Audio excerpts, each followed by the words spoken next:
Bueno, mis hermanos, hoy continuamos nuevamente. Hace 8 días hicimos una suspensión de nuestro estudio sistemático de Primera de Reyes. Hoy retomamos nuevamente. Y ya para desarrollar esta parte o este texto, que es la segunda parte del milagro de la viuda de Sarepta, me gustaría que pensáramos por un momento en la teoría de causa y efecto. Los seres humanos piensan que una acción tiene una reacción y siempre tienen en el sentido o en sus pensamientos morales que una buena acción traerá consigo una buena consecuencia, que las cosas le saldrán bien. Es decir, que en nuestro antropocentrismo pensamos que si hacemos algo bueno por alguien, debemos recibir una recompensa mejor de la que hemos hecho. El hombre tiende a sentirse bueno en sí mismo, porque no se ve realmente como es delante de Dios, y piensa que por hacer ciertas acciones merece respuestas conforme a sus acciones.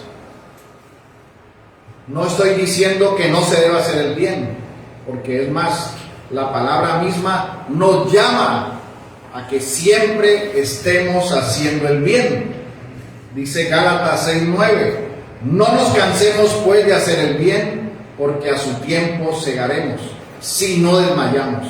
Así que, según tengamos oportunidad, hagamos bien a todos, y mayormente a los de la familia de la fe. Así que si somos de Cristo, procuraremos siempre hacer el bien, ayudar, a servir.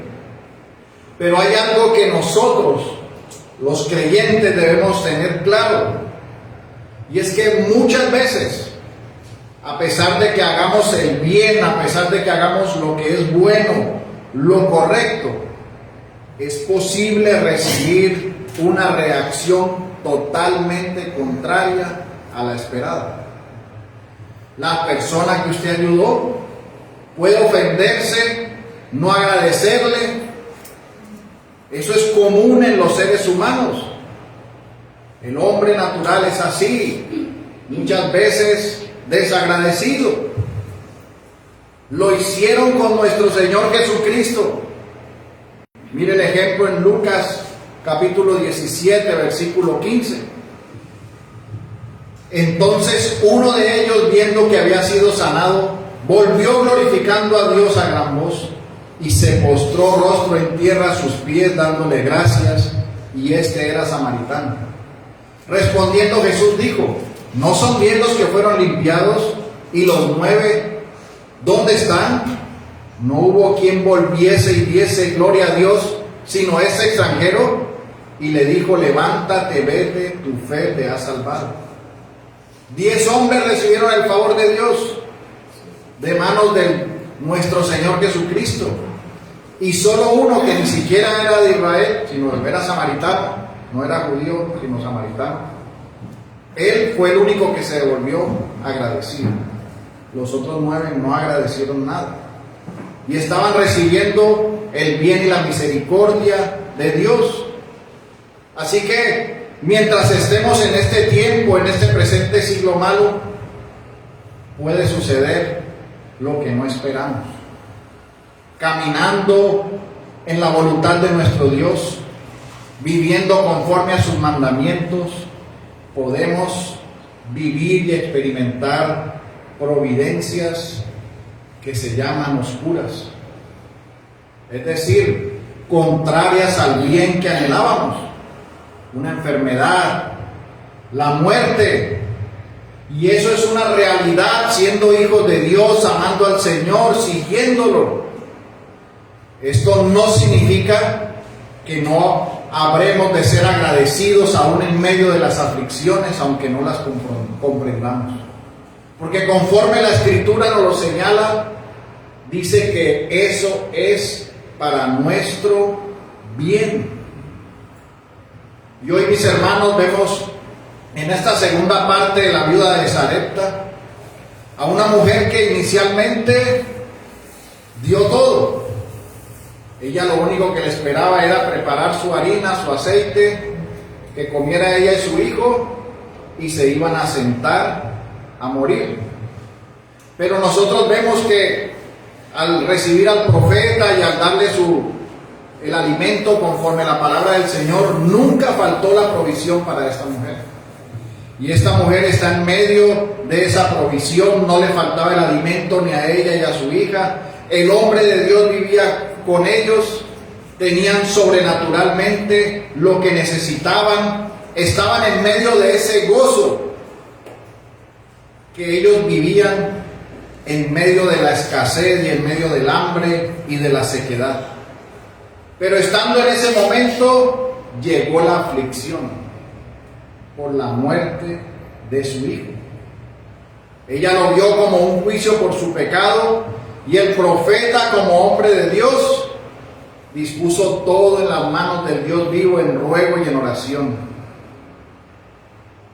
Hermanos, teniendo esto en mente, meditando en esto que acabamos de ver en esta introducción, le pido que me acompañen en este sermón que he titulado "Las providencias oscuras señalan un camino de victoria". Y lo veremos en los siguientes puntos. El primer punto: cómo enfrenta el corazón la providencia oscura. El segundo punto: cómo debe ser la respuesta correcta en medio de esta providencia de los escogidos. Y en cuarto lugar, veremos unas aplicaciones prácticas. Entonces, desarrollemos nuestro primer punto: cómo enfrenta el corazón la providencia oscura. Mis hermanos, nuestro texto nos señala que la viuda de Sarepta había servido. Después de haber servido, se enfrenta a una situación difícil con su hijo. Después de estar confiada y tranquila por la provisión diaria y milagrosa que había recibido en la soberanía de nuestro Dios, por su mano poderosa y sustentadora, ahora se enfrenta a la enfermedad de su hijo y posteriormente a su muerte. Ella, que estaba con el hombre de Dios, que había actuado en fe al dar lo último que tenía, que había visto el milagro de Dios en su mesa y en su familia, ahora tiene que enfrentarse a la aflicción de la muerte de su hijo.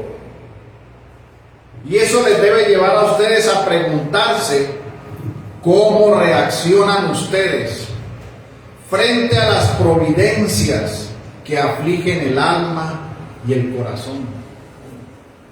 ¿Qué es lo que tú piensas, hermano, cuando ves que todo está bien y de repente entras al fuego de la prueba, donde tu corazón es forjado a ver la bondad de Dios, alzar la mirada al Dios vivo, a confiar plenamente en medio de la circunstancia difícil?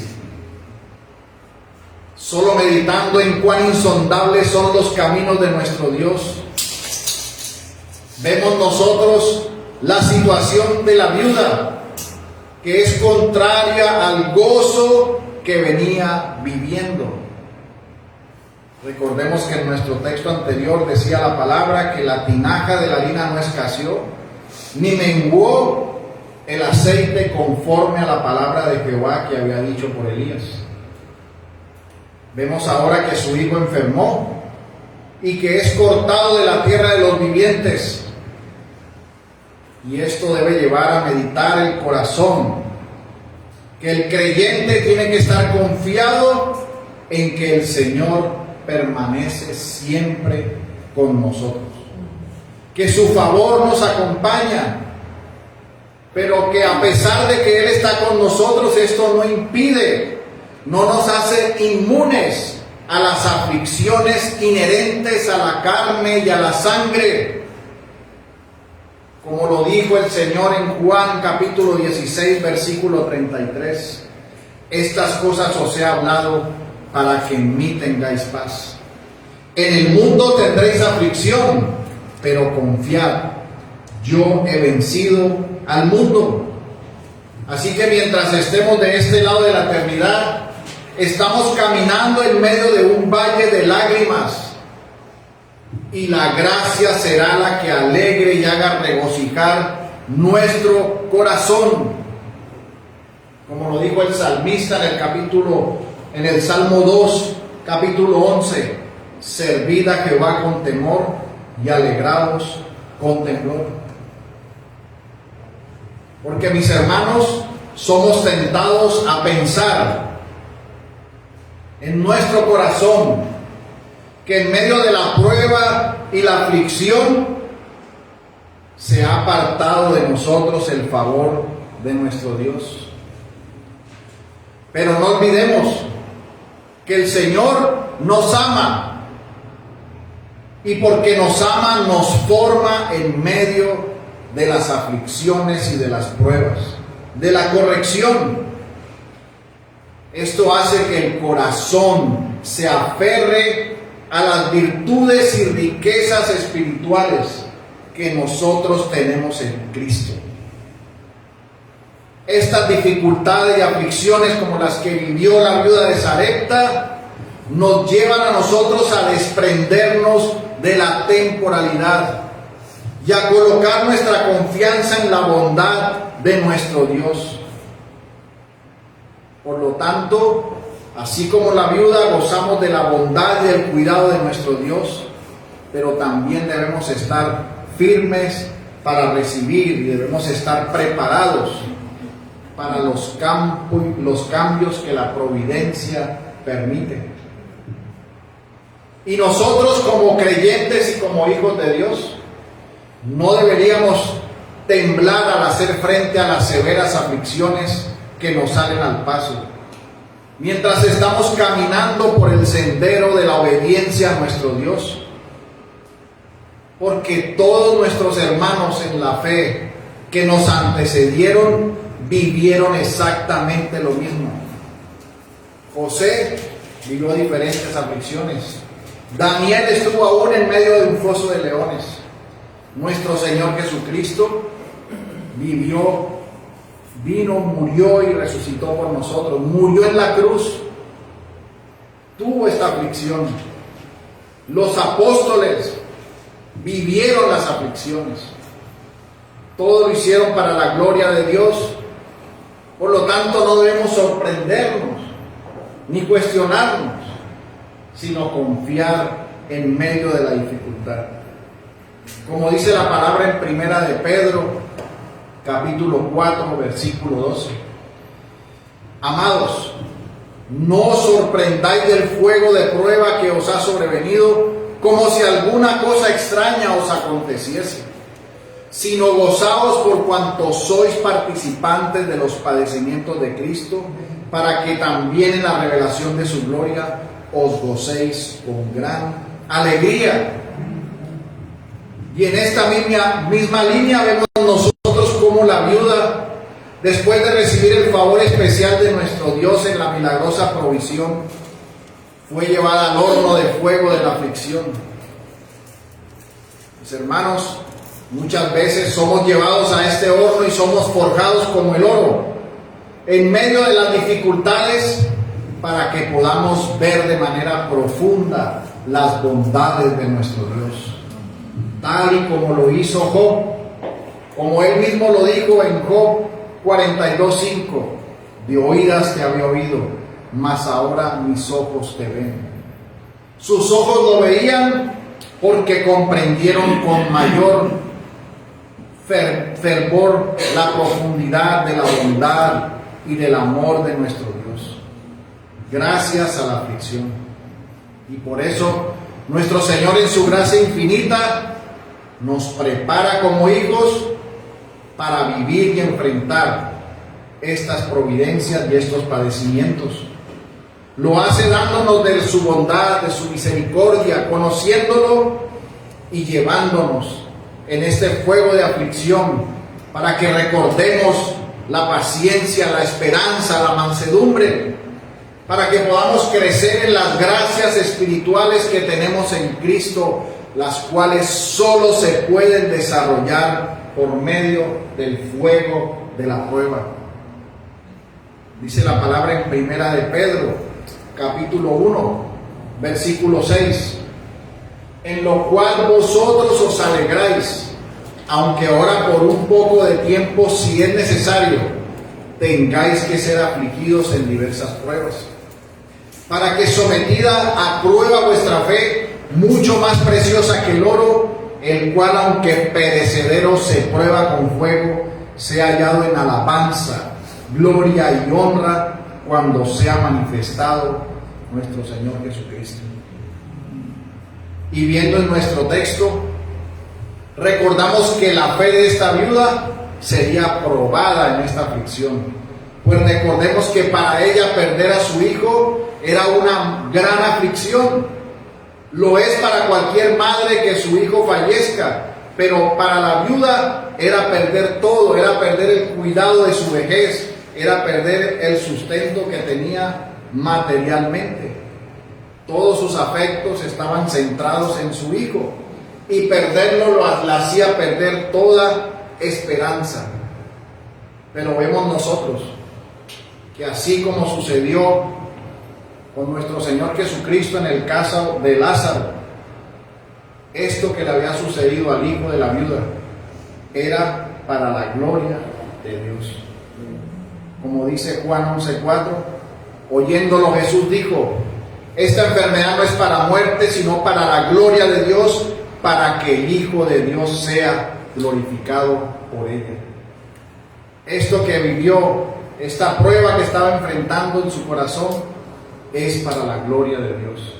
Y asimismo, cualquier circunstancia que tú estés atravesando o que estés siendo afligido, mi hermano, medita en que es para la gloria de Dios. Esto nos lleva al segundo punto. ¿Cuál debe ser la respuesta correcta en medio de esta providencia de aflicción? Ya hemos visto cómo enfrenta el corazón esta providencia oscura, la aflicción. Y ahora vemos en nuestro texto que la viuda dice: y ella dijo a Elías: ¿qué tengo yo contigo, varón de Dios? ¿Has venido a mí para traer en memoria mis iniquidades y para hacerme morir mi hijo? Vemos aquí que la mujer que recibió con calma al profeta en el momento en que le dio la provisión, ahora está en un estado de desesperación. Así nos sucede a nosotros cuando nos viene algo inesperado, cuando la tristeza por las acciones y aflicciones llegan al corazón de la vida del creyente. Es difícil que nuestros corazones se mantengan incólumes. Es en medio de las pruebas y la providencia que vivimos que necesitamos de la gracia que hemos recibido en Cristo, en unión con Él, en la mano de su poder que nos sostiene para que seamos guardados de la impaciencia y de lo que haya dentro de nuestros corazones para poder estar firmes y sujetos a Él. Mis hermanos, no todos los creyentes santos en Cristo tienen la misma capacidad de Job, de decir que Jehová Dios quitó y Jehová Dios dio y quitó y que sea su nombre bendito, o de decir que acaso recibiremos del Dios el bien y del mal no lo recibiremos. No todos estamos preparados para eso. Por lo tanto, la prueba nos forma, nos ayuda a tener la actitud correcta. Y la actitud correcta es la de humillarse delante del Dios vivo. Hacer como lo hizo esta viuda, que dijo: has venido a mí para traer en memoria mis iniquidades. La viuda estuvo un tiempo sin esperanza, resignada a su suerte, que era comer el último bocado de comida y dejarse morir junto a su hijo. Ahora vemos cómo ella reconoce que está sirviendo al varón de Dios. Reconoce que lo que le sucede tiene su origen en un castigo de Dios por sus pecados pasados.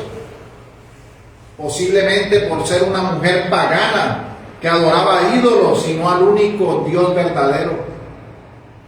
Pero ella reconoce su pecado ante el Dios que sentenció la idolatría de Acab, la cual ahora le estaba pasando factura, pero también sabe que solo hay una salida, y es buscar una respuesta por los padecimientos ante el único Dios verdadero. Cuando enfrentamos, cuando padecemos por alguna oscura providencia, parece que existieran muchos caminos para solucionarlo. Se pueden buscar soluciones inmediatas que pueden disminuir los posibles perjuicios, como por ejemplo, si es una deuda, usted puede pensar en adquirir otra deuda para aliviar la deuda que tiene, lo cual no es recomendable. Si está en un ambiente laboral tenso donde se siente incómodo para hacer su trabajo, es posible que piense que la solución es renunciar para acabar con esos maltratos. De una forma semejante, si tiene desacuerdos y peleas con su esposo, quizá considere que el divorcio es la solución. Ahora, usted puede decir que eso solo le sucede a los no creyentes. Pero mis hermanos, quiero decirle que estas salidas fáciles son consideradas también por aquellos que profesan ser de Cristo, que dicen ser hijos de Dios.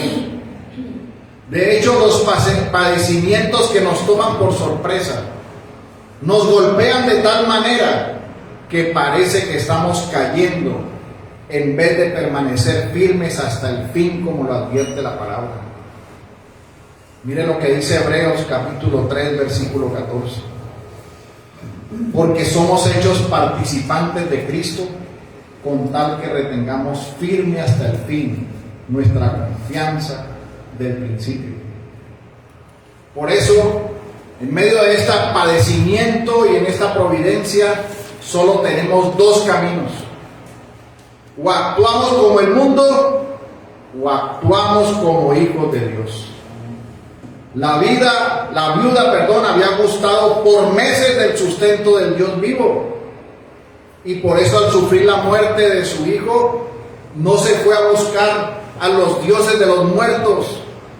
Porque recordemos que ella estaba en un país pagano que consideraba que Baal era el dios del clima, que fue frenado por el profeta porque no llovía.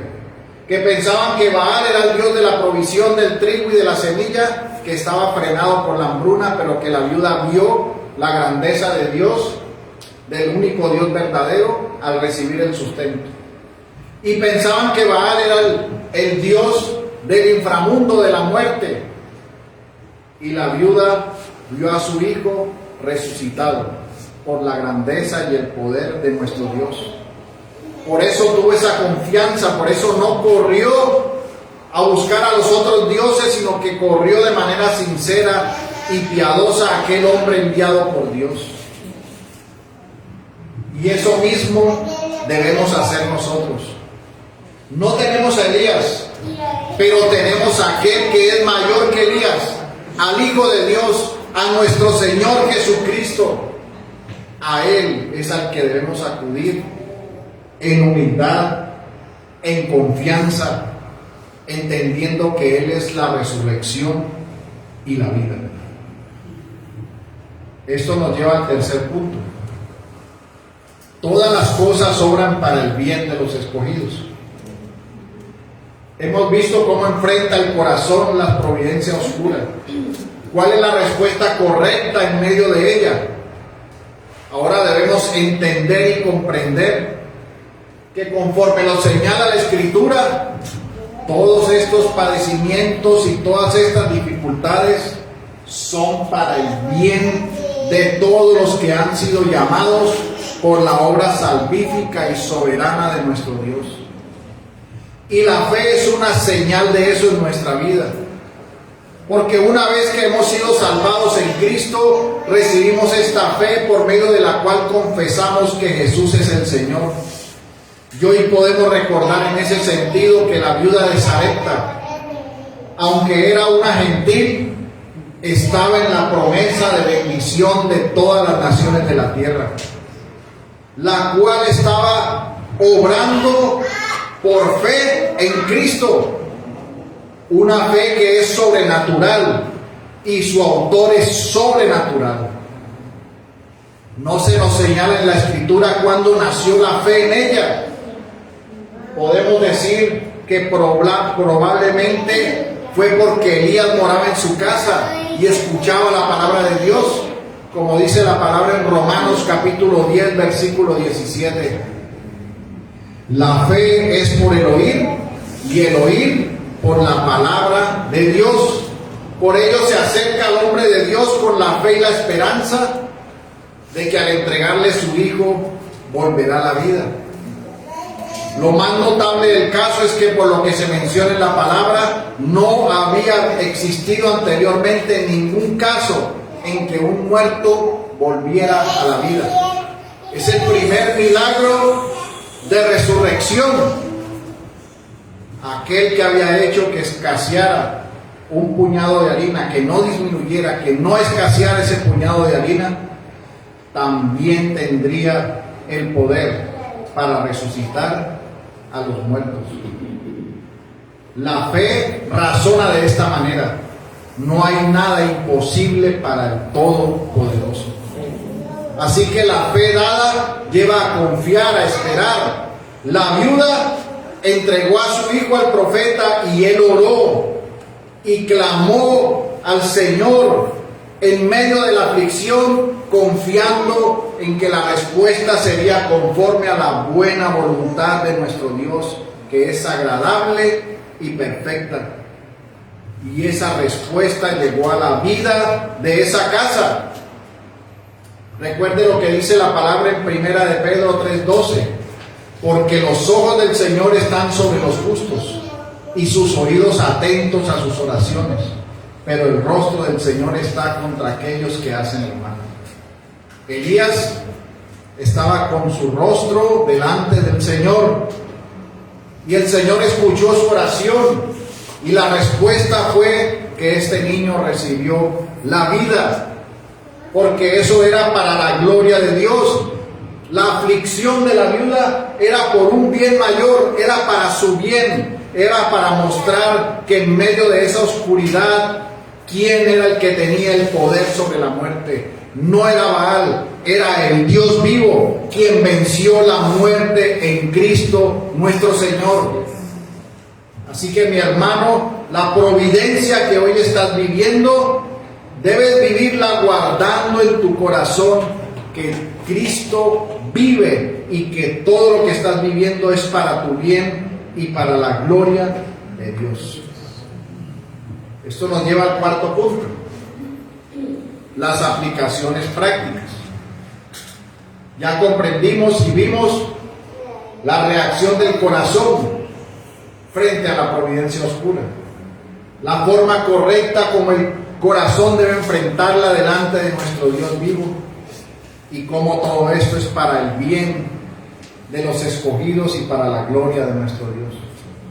Y como aplicación práctica, en primer lugar, es necesario, por este texto que hemos visto hoy, que sea sobreexaltada la resurrección. La vida que se devuelve después de la sentencia de muerte. Porque, mis hermanos, esa resurrección aumenta la fe de los santos.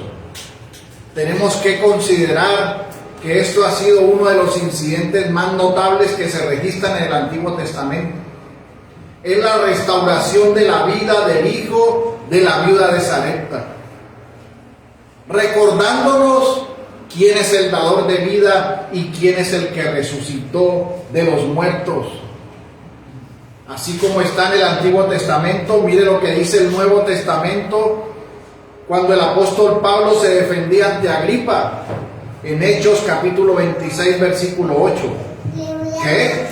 ¿Se juzga entre vosotros cosa increíble que Dios resucite a los muertos?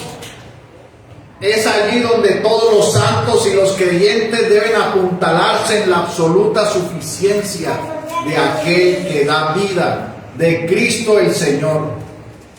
Por lo tanto, no importa la drástica y desesperada situación Todas las dificultades desaparecen enseguida porque no hay nada imposible para Dios. El que dio la vida desde el principio, el que la puso en nuestra alma, puede revivir a los muertos. Los infieles modernos se burlan de la divina resurrección y buscan de diferentes formas pensar de que tendrán una vida posterior, pensar en que todo terminará y que serán abono para los árboles. Pero mis hermanos, los creyentes, los que han experimentado en su alma el poder vivificador de Dios, los que han sido llevados espiritualmente de la muerte a la vida, aunque Satanás les inyecte dudas viles en su mente, aunque las circunstancias lo hagan tambalear por un momento de tiempo, en la resurrección del Señor recobrarán el equilibrio, la fuerza, porque han visto la bendición y la grandeza de nuestro Dios.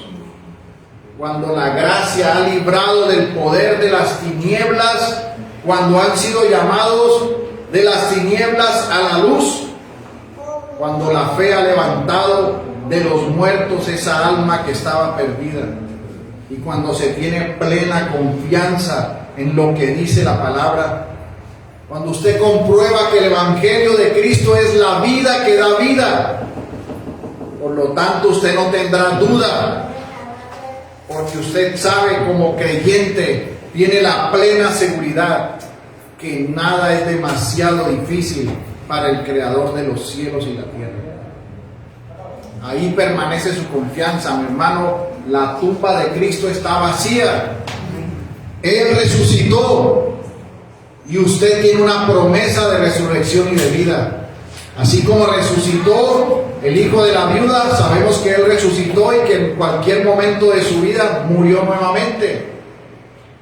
Pero mis hermanos, esto apuntaba a algo mayor, a Cristo el Señor, a la resurrección y la vida que está en Cristo, donde usted y yo estaremos un día resucitando en un cuerpo glorioso para estar con nuestro Señor por la eternidad. Por eso era que el apóstol podía decir que ninguna de las pruebas presentes se podía comparar con la gloria venidera que ha de manifestarse en Cristo nuestro Señor. Y en segundo lugar, o en segunda aplicación, debemos ver que Dios escoge a los débiles y menospreciados, sin importar su procedencia.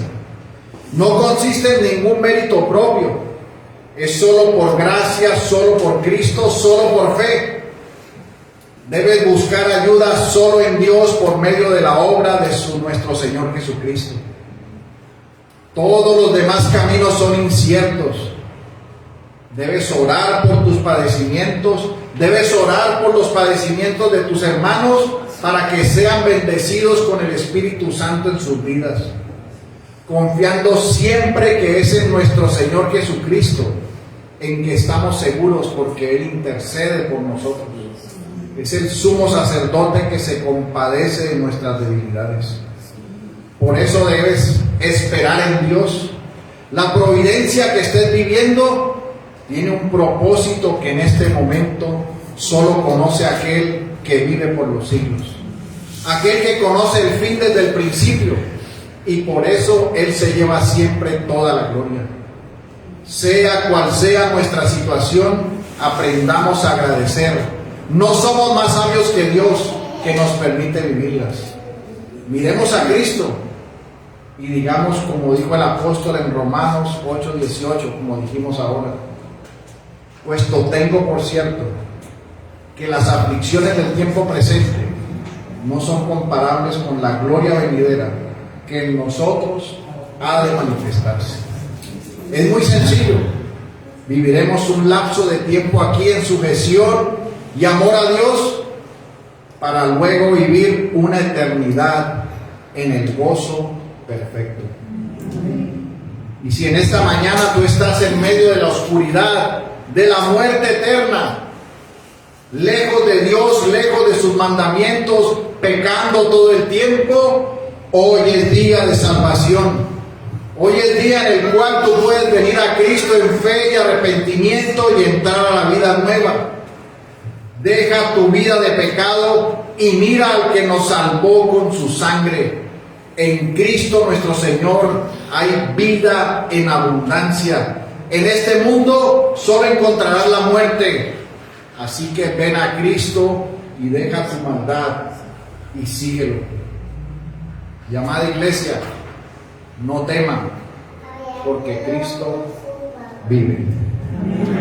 Oremos. Señor Dios y Padre nuestro, estamos agradecidos delante de ti, Señor, porque sabemos que tú nos permites que vivamos diferentes circunstancias. Muchas veces sabemos que en nuestra vida enfrentaremos providencias oscuras de aflicción y dificultad, pero sabemos que tú reinas, Señor, que tú estás vivo y estás sentado a la diestra del Padre y tú gobiernas sobre todas las cosas. Tenemos promesa de vida eterna y resurrección en ti, y ninguna aflicción nos seguirá hasta la eternidad, porque confiamos en ti plenamente, Señor. Ayúdanos a que nuestro corazón esté formado en tu bondad y en mirar a ti siempre, Señor. Ayúdanos a humillarnos delante de tu presencia y a confiar en que solo en ti tenemos la salida a todas nuestras circunstancias. Ayúdanos a comprender que todas las cosas son para nuestro bien, y ayúdanos a exaltar tu nombre, porque tú vives por siempre y para siempre, Señor. Te damos gracias como iglesia y como tu pueblo, y te pedimos que nos sigas sosteniendo y ayudando cada día, bendito Salvador. Te damos gracias en el nombre de Jesús. Amén. Bueno, mis hermanos, el Señor les